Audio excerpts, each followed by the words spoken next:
윤리형이상학 정초 제2절 제목은 대중적 윤리 세계 지혜에서 윤리형이상학으로 이행이라고 되어 있습니다. 제목이 왜 이렇게 되었는가를 간략하게 설명할 필요가 있겠습니다.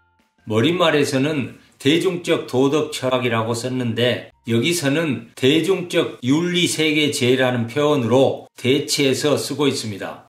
칸트는 철학과 세계 지혜란 말을 교환 가능한 말로 의미상 차이가 없는 말로 씁니다.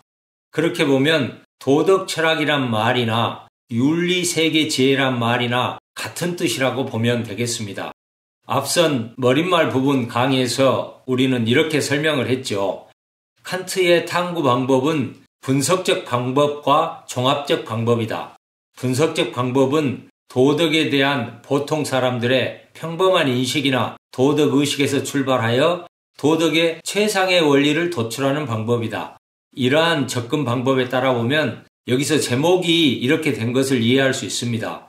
대중적 도덕 철학 혹은 세계 지혜에서 나아가서 순수한 윤리 형이상학을 정립하려고 한다. 이렇게 이해할 수 있겠습니다. 윤리 형이상학 정초 본론 제2절의 초반부의 중심적인 주제는 도덕 혹은 도덕성의 원천과 근거 문제라고 하겠습니다.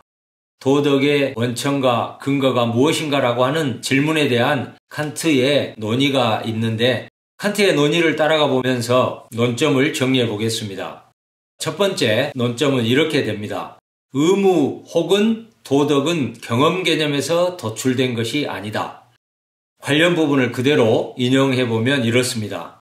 지금까지 우리가 의무 개념을 실천 이상의 평범한 사용에서 도출했다고 해서 이 개념을 경험 개념으로 취급한 것처럼 생각해서는 결코 안 된다.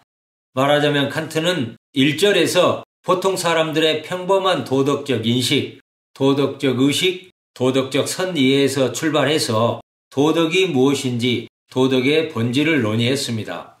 그래서 그러한 논의가 마치 도덕이 경험에서 나온 것처럼, 경험에서 도출된 것처럼 보일 수는 있겠으나 사실 전혀 그런 것이 아니라는 뜻입니다. 또한 우리의 일상 경험에 기초해서 이렇게 의심을 해볼 수도 있을 것입니다. 칸트가 말하는 도덕을 우리가 이해했다고 하더라도 그런 도덕을 과연 실천할 수 있을까? 그런 도덕을 과연 인간이 실행할 수 있는 그런 존재인가? 칸트의 도덕적 요구 수준이 너무 높다라고 하는 이런 비판과 의문을 제기한 사람들이 많이 있는데 여기에 대해서 칸트는 이렇게 이야기합니다. 비록 순수한 의무의식에서 비롯한 행위들이 한 번도 일어난 적이 없다 해도 문제는 이런 일 저런 일이 일어나는가가 아니라 그러한 경험과 무관하게 무엇을 마땅히 행해야 하는가 하는 도덕의 지시명령에 대한 명확한 확신, 이성의 지시명령에 대한 명확한 확신을 가져야 한다. 칸트는 이 대목에서 우정을 예로 듭니다. 설령 이제까지 살아오면서 신의가 있는 친구가 단 한 명도 없었다고 가정해 보자는 거죠. 만약 그렇다 하더라도 친구를 사귈 때 신의를 지켜야 한다는 의무가 없어지는 것은 아닐 것입니다. 따라서 우정에서 신의를 지킨다는 의무는 우리의 경험과 무관하게 누구에게나 요구될 수 있는 이성의 명확한 확신이고 요구다는 것입니다. 이것이 칸트의 생각이고 주장입니다. 그래서 칸트는 이렇게 말합니다. 도덕적 가치가 문제일 때 관건은 사람들이 보는 행위가 아니라 사람들이 보지 못하는 행위의 내적 원리가 중요하다. 이제 두 번째 논점을 이야기해 보겠습니다. 보편성, 필연성, 객관성이라는 도덕의 성격을 고려할 때 경험이 그러한 명증적인 도덕 법칙의 가능성이나 추론의 계기가 될 수 없다는 것입니다. 도덕이 사람들에게 뿐만 아니라 모든 이성적 존재자들에게 필연적으로 타당하고 통용되어야 한다면 경험이 도덕의 원천이나 근거가 될 수 없다는 것은 명확합니다. 칸트는 이렇게 반문합니다.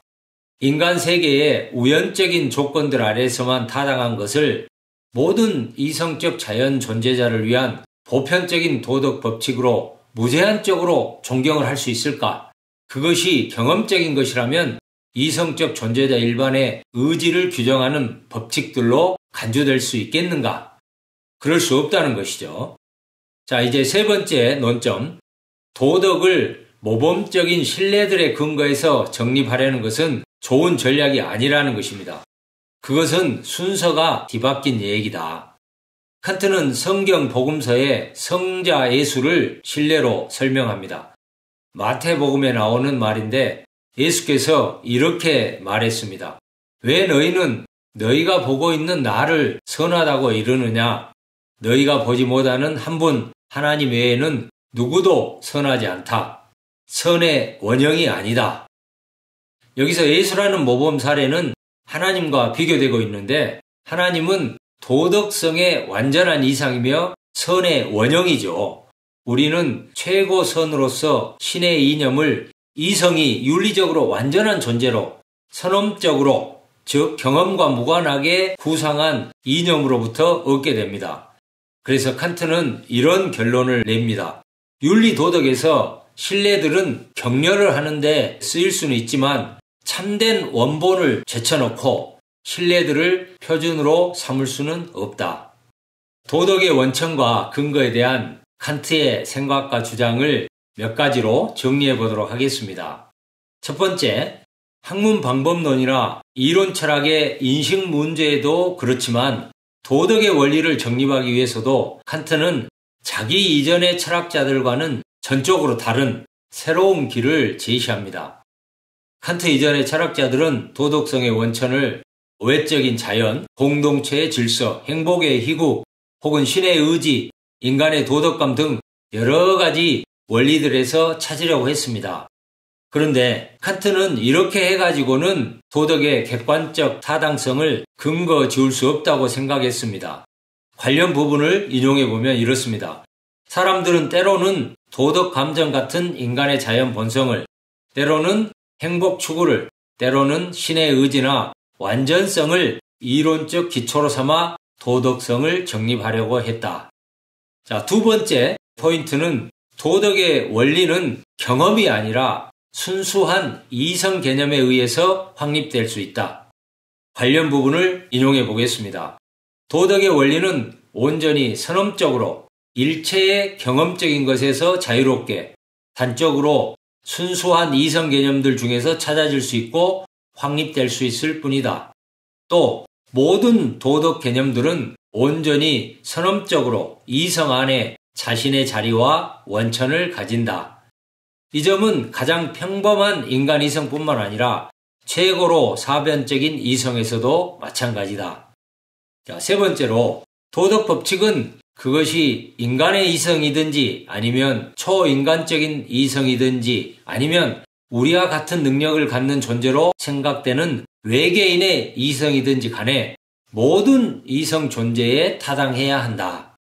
칸트는 인간뿐만 아니라 이성 능력을 소유한 다른 존재들, 이를테면 신, 천사, 외계인 등을 통틀어 도덕 법칙의 적용 범위, 통용 범위 속에 포함시키고 있습니다. 물론 여기에서 인간과 다른 이성 존재들이 포함된 것은 단순한 이론적인 가능성의 차원이라고 해석해야 할 것입니다.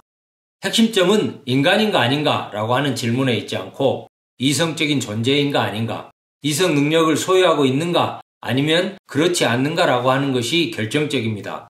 한마디로 칸트에게 도덕 법칙의 타당한 범위는 형식적으로는 모든 이성적인 존재의 일반이라고 하겠습니다. 그럼 칸트는 왜 도덕성의 통용 범위를 인간뿐만 아니라 모든 이성적인 존재를 포괄한 것으로 생각했을까요? 나는 이 질문을 이렇게 이해하고 해석합니다. 도덕 법칙은 예외 없이 통용돼야 하는데 특히 법칙으로서 도덕은 보편타당하고 필연적으로 표상되기 때문에 그렇습니다. 바꾸어 말하면 도덕 법칙이 어떤 조건 하에서도 필연적으로 타당해야 한다면 그것의 외연은 도덕적인 존재로 예상되는 가능한 모든 존재를 포괄할 수밖에 없다. 이러한 논변에서 우리는 도덕 이론을 가능한 객관적인 토대 위에 세우려고 한 칸트의 의도와 더불어서 칸트의 이론적인 정밀함과 세심함을 확인할 수 있습니다. 자, 마지막으로 네 번째, 도덕 법칙을 인간에게 적용하기 위해서는 인간학을 결국 필요로 하겠지만 먼저 인간학과는 무관하게 독립적으로 순수한 실천 철학, 윤리형이상학을 정립해야 한다. 칸트에게 도덕성은 엄밀한 의미에서 인간학으로부터 자유롭게, 그와 무관하게, 또 신이나 전통의 권위와 무관하게 단지 이성을 통해 이성 개념만으로 정립돼야 할 과제로 설정되어 있습니다. 이러한 의미에서 칸트 윤리학은 이성 개념에 초점을 맞추어 도덕성을 정초한 전형적인 사례라고 말할 수 있겠습니다.